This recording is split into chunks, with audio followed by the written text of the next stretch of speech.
Quand on voit l'histoire du mouvement ouvrier et l'histoire du mouvement syndical depuis ces 30 dernières années, on voit que déjà la condition ouvrière a changé, puisque les couches moyennes, les cols blancs, etc., on a les services, enfin on a affaibli terriblement la classe ouvrière par le tertiaire et par la délocalisation. Dans le même temps, il y a eu toute une progressive cooptation des syndicats par le pouvoir. Ça a commencé par Force ouvrière, puis la CFDT, maintenant la CGT de Thibault. Hein. Donc il y a une soumission des syndicats, une baisse de la conscience de classe ouvrière, une baisse de la réalité ouvrière avec la délocalisation et l'émergence des services et du tertiaire, etc. Donc on a un monde du salariat, en réalité, du petit salariat très affaibli, très atomisé, trahi par des syndicats qui d'ailleurs ne représentent que 7% des salariés, il faut le savoir, et qui de toute façon, jusqu'à la CGT, ont passé des accords au niveau européen dans une logique qui s'appelle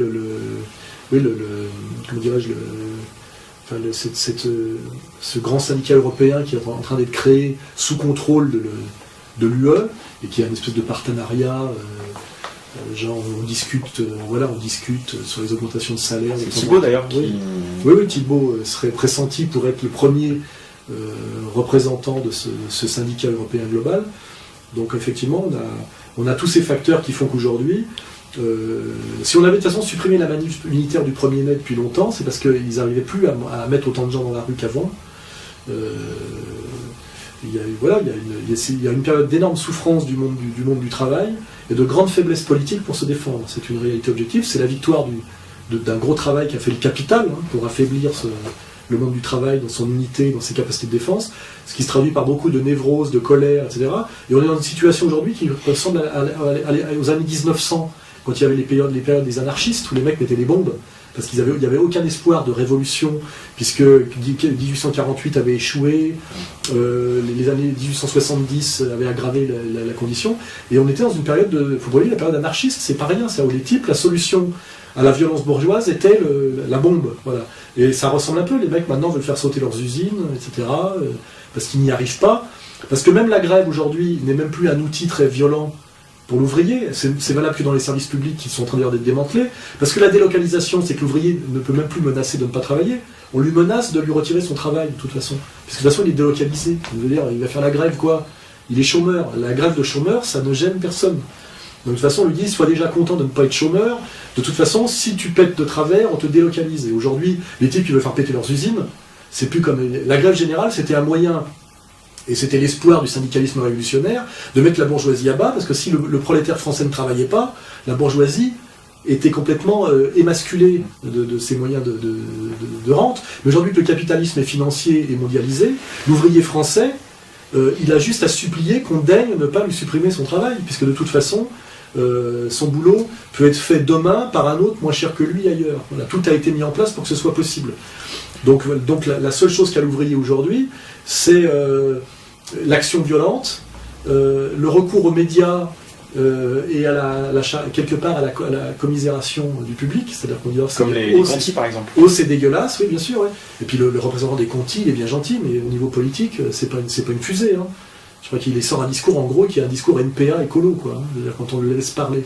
Donc il a sa colère, il a très peu de conscience politique, très facilement manipulable, parce qu'on a beaucoup joué sur les vedettes individuelles à l'époque, on a cassé les syndicats, on a fait ça avec les routiers au début, on mettait le truc du mec hors syndicat, tu sais, c'est-à-dire que tout aujourd'hui concourt à... Enfin, il y a eu un travail qui a fait pendant 20 ans, où les syndicats sont collabos et affaiblis, on a monté des gars hors syndicat pour encore affaiblir un peu plus, les travailleurs n'ont plus de menaces à faire peser sur le capital, les travailleurs français, parce que de toute façon, leur force de travail ne vaut plus rien sur le marché du travail, c'est-à-dire ça serait presque aujourd'hui à l'État d'accepter par charité publique et par solidarité sociale de faire semblant d'accepter d'acheter la force de travail du travailleur alors qu'on n'en a plus besoin, c'est-à-dire qu'on va vers une société du RNI généralisé, en gros, parce que la délocalisation est à chaque fois la réponse.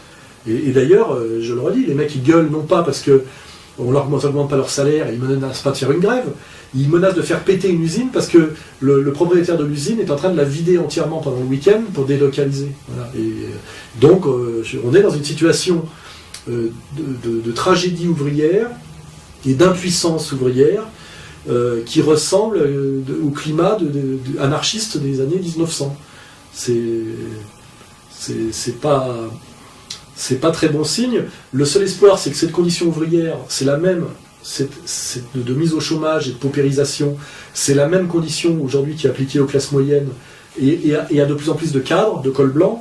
Donc on peut espérer aujourd'hui que le salut du mouvement ouvrier ne vienne pas du mouvement ouvrier tout seul, mais du fait qu'à un moment donné, il opère la jonction avec la classe moyenne, ce qui a toujours été la terreur du capital en réalité depuis toujours, la jonction classe moyenne-prolétariat, et que l'espoir révolutionnaire ou l'espoir de bras de fer social contre le capital ne peut passer aujourd'hui, c'est certain, que par une alliance classe moyenne et petit salariat. Hein. Et ça oblige à réviser toute la lecture, tout le catéchisme socialo-marxiste d'Arlette Laguillet et des syndicats. Puisque l'alliance classe moyenne prolétariat, historiquement, c'est considéré comme fasciste. Hein, voilà. Mais pourtant, objectivement, n'importe quel économiste sérieux et analyste politique sérieux le sait et le dira, c'est la seule solution pour que le capital puisse être vaincu par le travail et que le travail puisse reprendre un peu la main par rapport à la puissance du capital mondialisé et financier, c'est cette union sacrée classe moyenne prolétariat, et cette union sacrée classe moyenne prolétariat, c'est appelé par les ennemis de droite et de gauche, c'est-à-dire par le capital et les professionnels du syndicalisme, c'est appelé comme, c'est qualifié d'expérience fasciste. Donc il va falloir se poser la question, si on accepte d'être fasciste, selon ce que dit la droite du capital et la gauche traître des syndicales, où est-ce qu'il va falloir renoncer à la victoire du travail, et est-ce qu'il va falloir accepter la soumission totale du travail face au capital pour ne pas se voir traité de fasciste. Voilà, parce qu'en gros, c'est ça, comment dirais-je, le contexte de demain. Mais justement, est-ce que les syndicats n'empêchent pas cette jonction entre la classe moyenne et les petits salariés ? Eh bien, évidemment oui, par tous les moyens. C'est presque aujourd'hui leur fonction et leur travail. C'est d'empêcher cette jonction. C'est le discours d'Arlette Laguillet, travailleur, patron. C'est la phrase comment il s'appelle, de François Hollande qui dit « Je n'aime pas les riches ». Et en faisant ça, il montre le doigt à un type qui gagne 4 000 €. C'est-à-dire qu'il gagne 10 fois moins que lui, parce que lui et sa femme, ils gagnaient 40 000 €, je crois, par mois, sans ce qu'on sait. Officiel, hein. Il y a ce qu'on ne sait pas.